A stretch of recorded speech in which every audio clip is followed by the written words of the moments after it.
Can the Gaelic Maestros conquer the Tartan threat this afternoon in the Scottish capital and notch the first of the 2 away wins they need to set up a round 5 Le Crunch with England back in their Paris fortress? But they've given Scotland just a little bit of a boost, and Intermac just tosses some grass in the air as if to say, wasn't my fault, it was the wind. Remember, a completely different back row to the one that played against England due to injury, and here goes Ali Price, and look at a run here. Xander Fagerson takes it on, and the penalty conceded by Scotland, not releasing at the breakdown, and it's right in front of the Scottish sticks.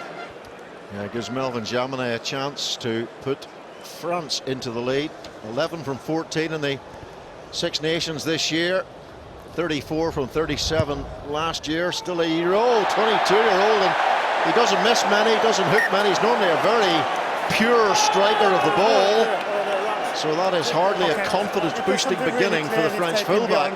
Who's going to win this kicking battle today? Jaminet puts it high in the air. Finn Russell is across and takes. Russell with a wobbly, dodgy one, but it's running away towards Antoine Dupont. Good footwork. Wow. Oh, he saw the space, Dupont.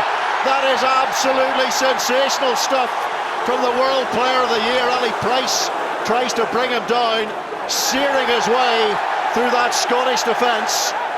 And now they're on the front foot. Here's Gael Fickou, and it must be a try. And what a try it is. And it's Paul Willems who finds the honeypot for France. He's got Darcy Graham in front of him, steps off his right foot, fends him, and then from there goes between that right-handed fend on Darge again. Runs like he's mad at the grass, Dupont, and from there just the wherewithal and poise just sets it up. And with front foot ball, the entourage starts piling in.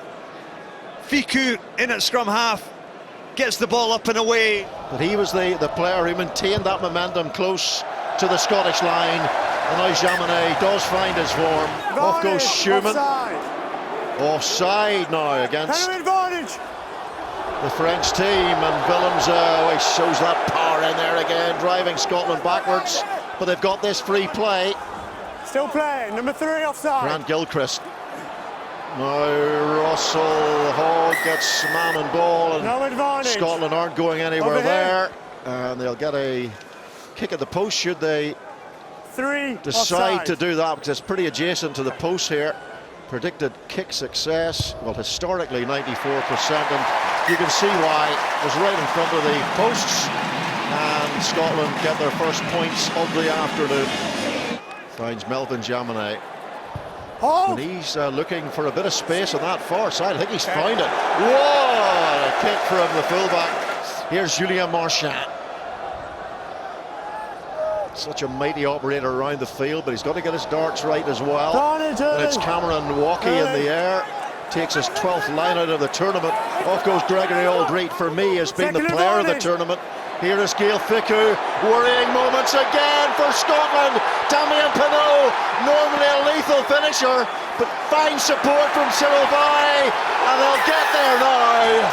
They have scored, and it's Moefana who finishes it off. Oh, it's brilliant defence by Darcy Graham there, but look at that offload. Cyril Vai has a number 1 on his back. Look at this here. Fight to get the ball away from Duhan van der Merwe. Moefana there to gobble it up and dive over. My goodness, France are here to play. He hasn't quite found his rhythm, but as Rory Lawson was saying, the breeze out there is difficult to judge. Price, tempted charge down by Francois Cross. Up goes Jean. Oh, he's completely made a mess of that. And that's Duhan van der Merwe, who hasn't seen too much ball for Scotland in this Six Nations, but he's seeing it now, and that's the damage the 16-stone 8 winger can do, and maybe creating the opportunity. Chris Harris trying to slice his way through the defence. Now they really are on the front foot. Here goes Magnus Bradbury into that French 22. Ali Price for Finn Russell. Can they make the right decisions here? Jaminet coming in looking to intercept. And the play goes on. Damien Penaud, if he can kick and show some footballing skills, France could be in. and the ball eventually is knocked on, but they may have to go back and take a look at that clash just outside the 22. So once he realises he's not going to get the ball, he just knocks him thereafter, yeah? Yeah, so he goes to attempt to catch the ball, he doesn't, brings his arms in, and then takes the player out. Agreed, yeah. We're looking at just a penalty, yes? I agree, just a penalty, yeah. Okay, no problem. So, no, penalty, contact in the air. Okay? If he can get himself into the right position when they set the ball, he can work the move off the tail, and Bradbury's involved, and Bradbury goes for the line. Here's Ali Price, listen to the crowd now.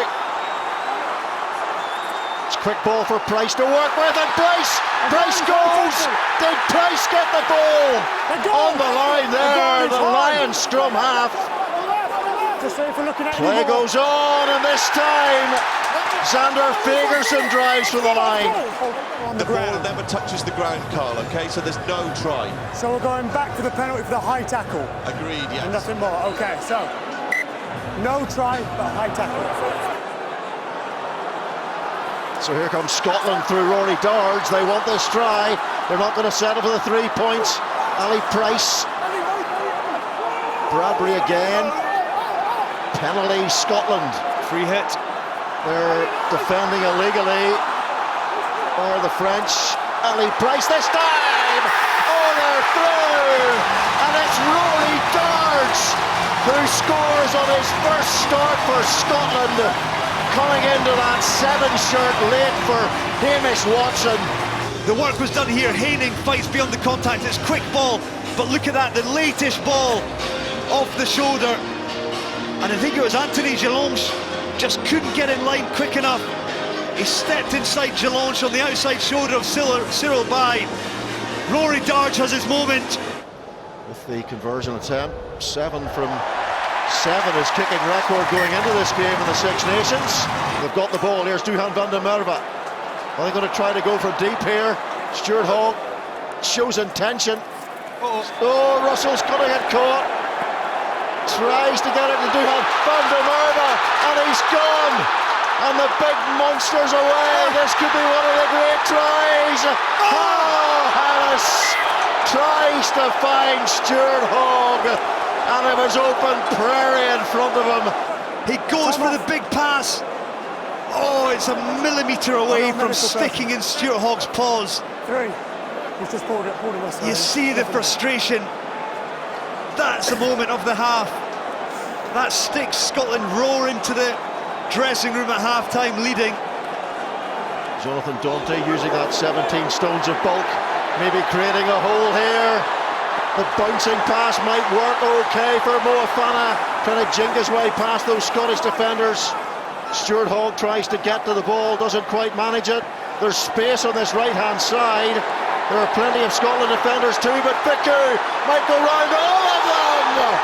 Oh, not just a try, but almost a spiritual experience. Gail Fiku explodes into this match. What a score. Fiku just saw the one-on-one, bounces Ali Price off. Ali Price has to make that tackle. Jaminet, can he put the seal on that try with the extra 2? What a finish. Those championship minutes, they call them, to the end of this first half. Remember, the French are chasing the Grand Slam, and at the break it is Scotland 10 and France 19. Stuart Hogg with the restart, not doing what Intimac did at the very beginning of this game, and that's a hooky, slicey, flappy, floundering clearance. Here's Finn Russell pulling the ball in behind. Mark Bennett sets, a silver medalist at the Rio Olympics in 2017 at sevens level. And here come France with a turnover. Gail Fiku, what a try. He scored in that first half. And now it's Damien Penaud, wonderful footballer. Where's it going to bounce? It bounces for Jonathan Dante! And Dante scores a try that detonates France to the bonus point and possibly on the road to victory against Scotland. Ali Price dilly-dathering behind the ruck and ends up getting seized. Look at that late pass by Fiku, unleashes Penaud. From there is the bounce to the ball. Van der Merwe and hog chase. Danty manages to land in his paws, and France now extend their lead. It's a proper gut punch for Scotland. The power, their ability to score points from nothing and score points fast, and they've just shown it in the opening 90 seconds of this second half. Well, that's 12 points in the space of 3 minutes, either side of the break. Look at this here, number 3 jersey, Zanderfit. He's got to join from the back, and he smashes in from the side. It couldn't be any clearer for Carl Dixon there. It's just a dumb penalty. 8 from 8 against New Zealand. They saw him kicking at the best in the autumn.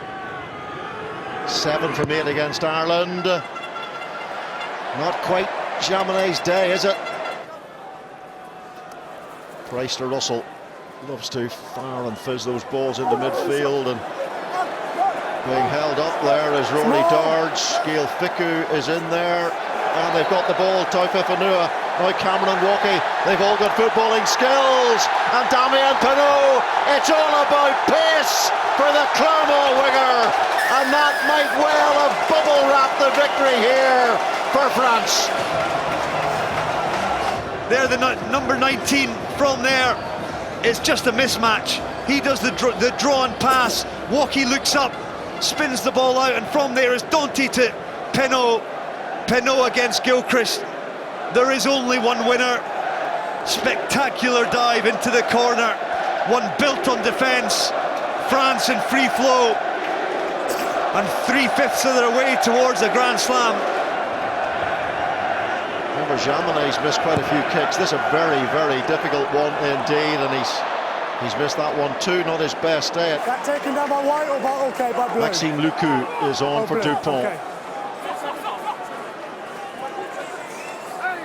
Off goes Lucu of Bordeaux. Gail Fickou for Intimac. Oh, there's so much space out there!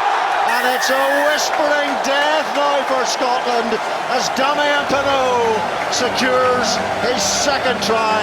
The Grand Slam is well and truly on. The ball out the back from Fickou to Intimac, and he has the ball on a string, even with the wind just drifting the ball away from Damien Penaud. He barely has to break stride. I said on his first try, he'll rarely score easier. Bar from catching that, all he has to do is dive over the line.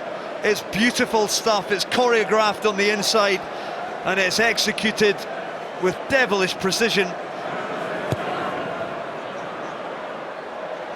And they've missed a whole bunch of kicks. I mean, that could be well into the 40s, that scoreline. They're well placed. Here's Kinghorn. Oh, he's got right through that defence. Can play in the wing and at fullback. We know all about his pace, and we certainly know about the pace of Duhan van der Merwe. And Scotland do get something to give this crowd a little bit to get on their feet about. Watch this. This is where his fullback play comes in. He identifies that Mauvaka on the inside has got a little bit lazy, frees the ball up into one hand, offloads to Duhan van der Merwe, who's kept on going.